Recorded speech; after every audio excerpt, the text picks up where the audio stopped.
Hello, people. Welcome to Borderless, the podcast, where we host unhinged and must-have conversations on societal issues as they relate to the boy child. My name is Tawakalt, and with me, ImisiOluwa and Tawakalt.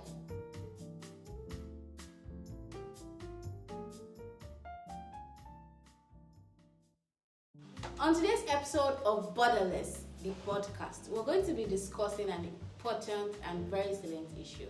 I'm sure a lot of us are aware of the organization called Boys Without Borders. And of course, they are the executive producers of this podcast. So we're going to be talking about what Boys Without Borders have been doing, why Boys Without Borders have even existed. A lot of people would have seen, some of our listeners would have seen it in our trailer video, but some of us might not have seen it. But we're going to dive deeper into the idea that brought Boys Without Borders into inception. What or the activities that Boys Without Borders have been engaging in, and how it is important in our conversations on boy child in our society in this century. We have with us Director of Media and Communication for Boys Without Borders, Mr. Theophilus, and he is going to be answering some of our questions. We're going to be having a conversation around boy child and Boys Without Borders. Well, Mr. Theophilus, welcome to the show and welcome to the podcast itself, Borderless. Thank you so much. It's lovely to be here. Thanks for having me. I look forward to this episode. Here you are. It's lovely to see your face and hear your voice. Thank you. Unfortunately, the people listening won't be able to see my face, but yeah, it's lovely to see. I'm sure that they can already imagine how handsome you must look from the way your voice sounds. You were in your trailer video and you made mention of something with Boys Without Borders and how they've been championing the cause of the boy child. What do you mean there? Okay, so all these things we say as an organization, Boys Without Borders, we do not say them just because we need to, handle the communication well, because we need to handle public relations well. All these things we say are things that are deeply connected to who we are as an organization and what we've been doing for the past 3 close to 4 years now. At inception, Boys Without Borders started as an idea that struck two friends. They had initially had discussions around how we raise male children in society, John and Solomon. So they had a discussion between themselves, but there was no conclusion to the discussion. And then in 2020, I can't remember the name, but there was this popular story on Twitter where a woman went to a church to read, to study for her exams or something, and then she was raped and murdered. And so that sparked the conversation between John and Solomon again. And the key points from that conversation were that, number one, for every ill, for every vice, for every bad thing that happens in society that can be traced to, say, a man, a boy, or whatever, it's directly or indirectly linked to the upbringing of that person. The upbringing of that person. Society is complicit, may not be fully complicit, because of course there are people that maybe their parents tried to raise them well, but it turned out the other way. But to an extent, society is complicit in every case. And this John and Solomon, they talked, addressed the issues. Their conversations came to the extent of coming to the realization that there's the neglect of the boy child during upbringing. There is no conscious, consistent effort into raising boys. Compared to, it's not a competition. As an organization, we try to tell people it's not a competition. We are not saying see it as complementary efforts rather than competing with. We know quite well that society focuses more on trying to control and ensure that girls are raised well. Don't do this, don't do that. And it's usually because the consequences of a girl's wrong actions are usually more immediate than that of a boy child. Yes. So, and then there's also that sense of, oh, he's a boy, he can fend for himself. He's a boy, he can like try to find a means of livelihood for himself, and so there's no conscious effort into raising boys. And so these points, these issues laid the foundation for the organization. So Solomon and John reached out to some friends, very close friends, shared the idea, shared the vision, and then shared their idea for an initiative that would be dedicated to trying to combat that issue by having outreaches to schools and also to society as a whole. And so that was what started the idea of Boys Without Borders. And for the past 3 or more years, we've been to, I think, 4 schools. We've had 3 community outreaches. We also have some online initiatives like Project Boys Talk About It. We are trying to get everyone on board to change how we raise boys in society. Oh, I really like what Boys Without Borders do, because the last, was it the last or the last, I think it was 2022 or 2023, when the International Day of the Boy Child, one of the statistics that I saw was how men were more likely to commit homicide, they were more likely to kill themselves, they were more likely to commit crimes, and usually when people see the crimes that men commit, they usually look at it in front of a gender war, but sometimes men are also like a menace to themselves. And it is not because some of them it is from the upbringing, from the boy child itself. Because Missy and I were discussing how the boy is the father of the man, right, and how some of the things that the boy child has been brought up in a negative way can make them go into. We see that men are more likely to go into substance abuse. And that's usually a result of upbringing. People don't even see it, the society doesn't even see it as a menace in itself. They are quick to say when a woman is smoking that you should not smoke, you're going to become a mother one day. Of course, there's that issue of that issue of the statement itself, but they are quick to correct it. But when it is the boy child, we don't correct it. And that kind of brings another issue, because when that boy child grows up, what kind of adult does he become? And what kind of child do you also? I know with your introduction on the Boys Without Border, in fact, your expression were borderless in the manner that it seems you even have this whole idea around what John and Solomon have more than they do. But there are keywords I want you to shed light, especially for listeners and for those of us listening here too. Also, it is in the sense of you keep hammering on upbringing, and as well raising boys and child. So I don't know, where does Boys Without Border come in with? I'm not talking of your activities, but where do you come in about upbringing boys, raising boys, and as well like making them know that this is who they are, this is them. What is the activities of Boys Without Borders in upbringing of boys? To add to what my colleague said before you answer that question, I would like to we know that for upbringing it is the role of majorly the parents, the caregivers, teachers. How does Boys Without Borders come to add to the upbringing? How do you help the society to bring up better boys that become professional? And that people might even be looking at Boys Without Borders in some eye that are these people coming to take over our responsibility? Are these people trying to shave off what we have been doing, or are they even trying to bring? So it's better they articulate it very well. So what is the place of Boys Without Borders in the conversation around the boy child? Okay, thank you. So as I said earlier, the goal is to raise functional men, and the role is complementary, meaning that we are not replacing anyone, but we are supporting the current givers, the direct caregivers, and also our goal in upbringing, in raising functional men, is more tilted towards reorientation.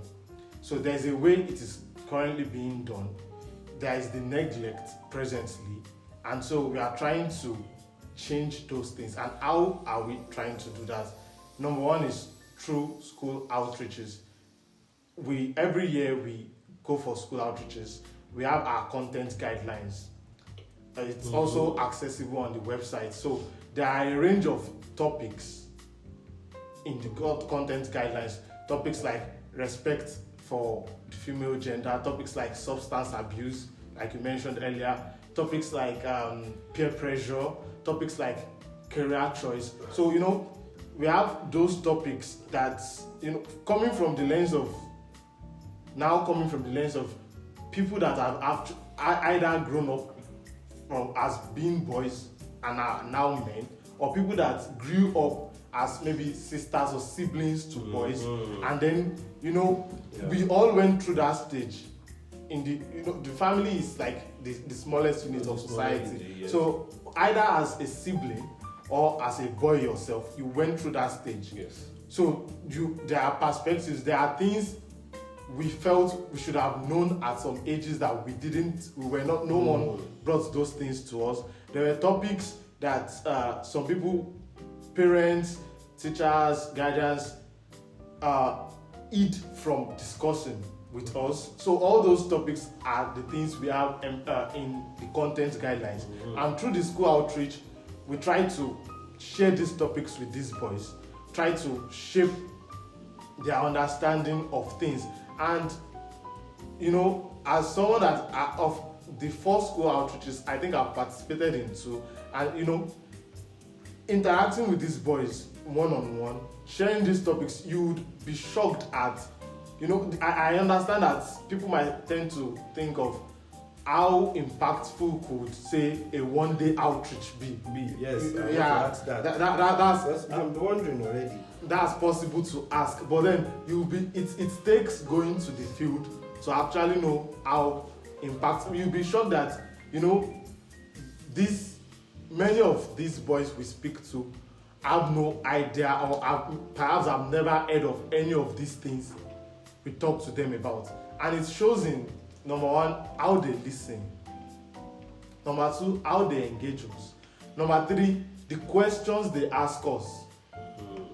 And then the responses we give show how effective the outreaches are. And then we also try to share anonymous feedback forms to understand the kind of impact our outreach is having on these boys. Presently, we try to, and of course it's not easy we try as much as possible to ensure that we follow up. We try to maybe attempt to visit schools more than once, but it's not always easy because the bureaucracy around getting schools to approve. And then we also have the issue of, because these boys are minors, we cannot ask them to share contact details with us to follow up with them. So we understand that it might be problematic there, and that's why we have the other end of our vision and mission as an organization, which is reaching out to society, which is also which is what this podcast serves as. I was actually about to ask that question, because when in your responses you've been talking on boys, and it's even reflecting the name of the organization itself, Boys Without Borders. And it kind of brings the question: is your focus just on boys, like boys as in people that the minors, or is it on the society as a whole? I know that you mentioned it, but I really need to understand how the other activities that you have that are more focused on the society in general, and how you're looking to not just talk to the boys themselves, because sometimes you can talk to the boys, but they go back home and they're hearing the same thing. Talk to them. So, talking to their authority figures, the caregivers, the teachers, and all of that. Okay, so thank you. Our vision, from the outset, we understood that boys don't live in a bubble. As you said, these boys still interact with society, they still go back to society. These boys imbibe lessons, norms, perceptions from society that shape who they grow up to become. And so that's why we have the other end of our outreach, of our activities, which is like reaching out to society. Right. And we do that, number one, through community outreach. I think we've had 3, we've gone to, and in our community outreach, we try to focus on not the urban areas, so to speak, for now. We're trying to reach all the communities where perhaps there is no time, the also is so eating deep into family time. There's no time for families to sit around to even discuss with the boy or something like that. So we try to reach those communities, and in going to those communities, there are 2 things that have happened. One, we've had reception, and 2, we've also had people kick back. Not like fight us or anything, but we've had, in fact, I can remember this vividly. There was this woman we were trying to speak to. She was backing a baby. So we were trying to speak to her about some of these issues, some of like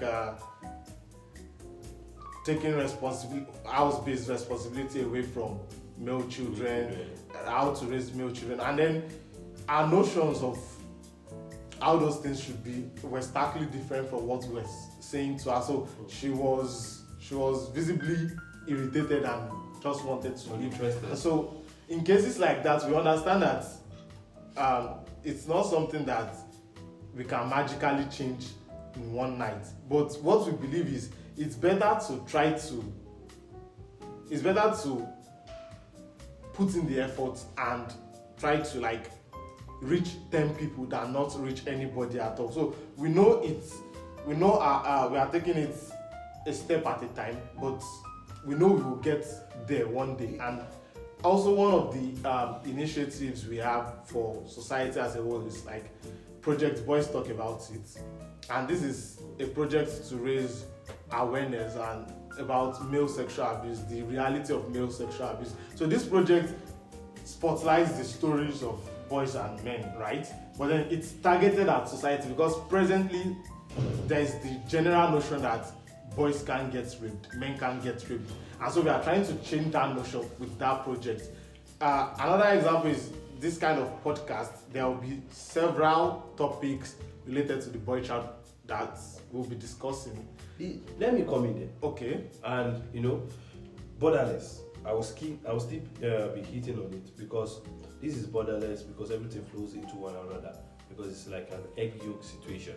Because when you are talking of a boy, it's easy for the Boys Without Border as an organization to get a 14-year-old just coming back from school and hit up on him and say, boy, you must be able to do this, and you must make sure that you do not make yourself do and try. It's easy for you to approach them, but the boy which you do not see day to day, you do not meet even in the 24 hours, all the time out of the 24 hours, it is very hard for you to raise and upbring. That's what you've been saying. And you said there is a feedback mechanism and there is I don't know how to put it now, the other side of it. But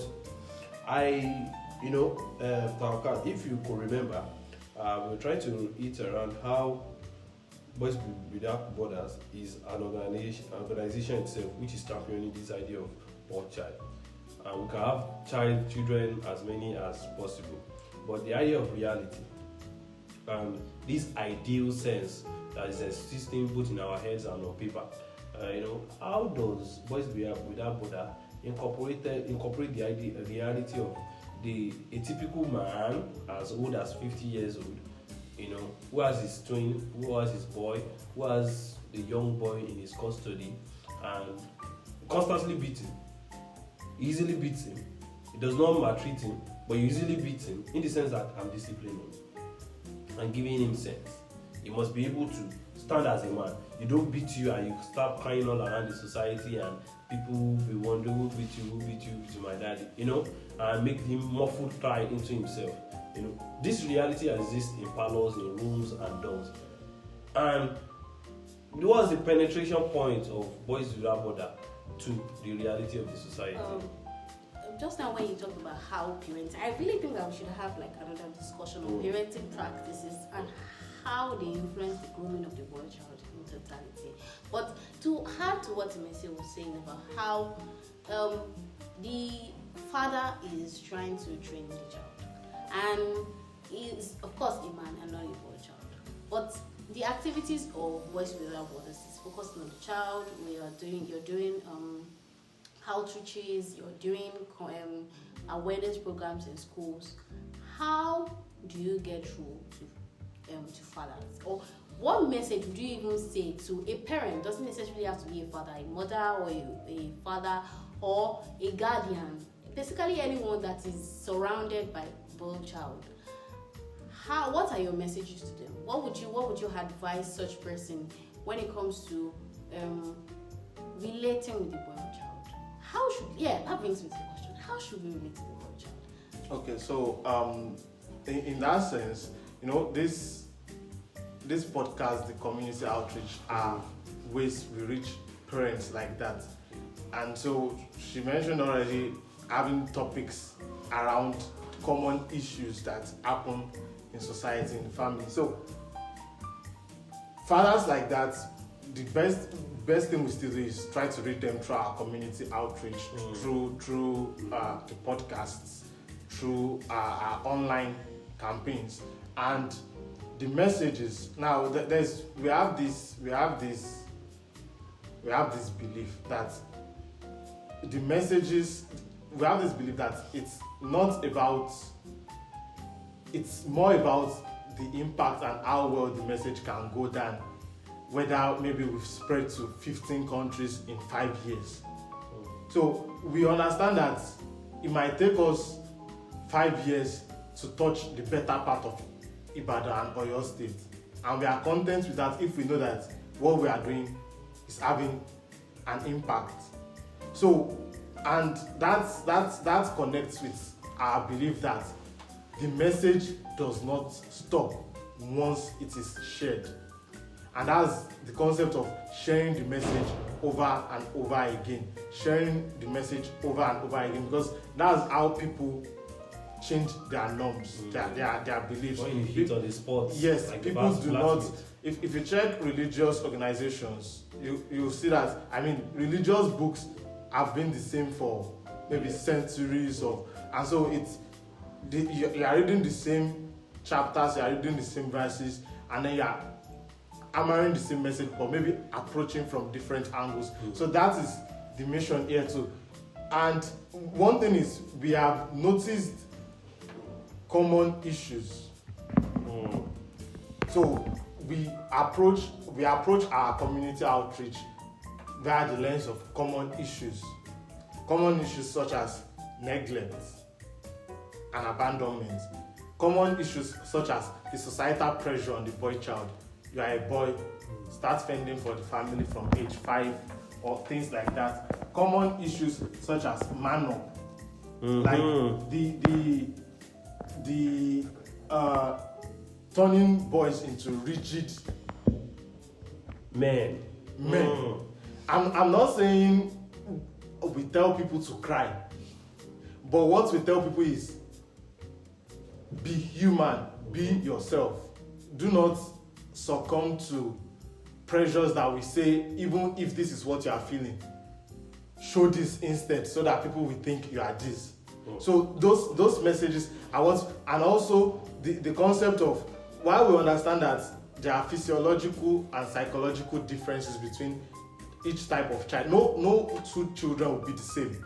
I understand that parents' approach to raising their children might be slightly different. You can understand that this child, this is what style works best with. If I tell this child this time, this one I need to say I won't give you this one I need to just tell them and then they do it. We understand this, but when we do those outreaches, we try to ensure that, tell parents, bring the message of ensuring that you do not raise your children in a way whereby it gets to their psyche that the fact that I have a penis automatically kind of defines or rigidly defines who I can be, what I should do, and how I should view society and how I should relate to society. So that's the core of the message we get across to parents. So the core of the message is your penis is not your identity, and it should not revolve. Everything that you do or do not do should not revolve around the fact that